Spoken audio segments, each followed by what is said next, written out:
নমস্কার, আমার এই চ্যানেলে আপনাদের সবাইকে স্বাগত। আজ চলে এসেছি প্রায় সকলেরই একটি পছন্দের রেসিপি নিয়ে।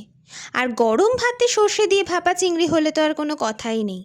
খুবই সহজ এবং সুস্বাদু চটজলদি এই রেসিপিটা বানিয়ে নেওয়া যায়। প্রথমেই আমি নিয়েছি 500 গ্রাম চিংড়ি মাছ, আর এটিকে আমি একটু নুন হলুদ দিয়ে মাখিয়ে নিয়েছি।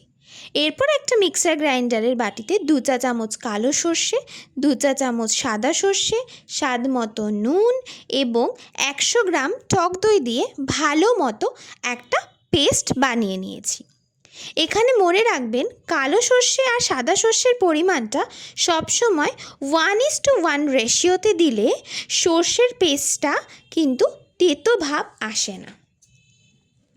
এরপর একটি পাত্রে পেস্টটি ঢেলে তাতে 1/2 চা চামচ হলুদ দিয়ে চিংড়ি মাছগুলো ভালো করে মিশিয়ে নিয়েছি। ভালো করে মিশিয়ে নেওয়ার পর ওপর থেকে কিছুটা পরিমাণ সর্ষের তেল ছড়িয়ে দিয়েছি।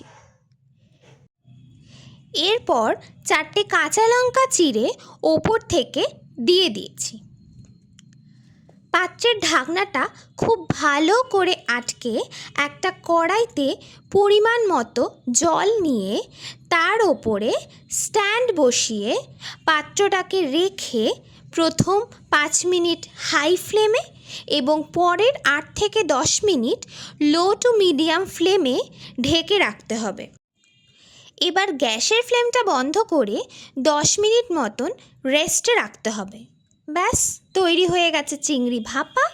এবার গরম ভাতের সাথে এটিকে পরিবেশন করে নিতে হবে।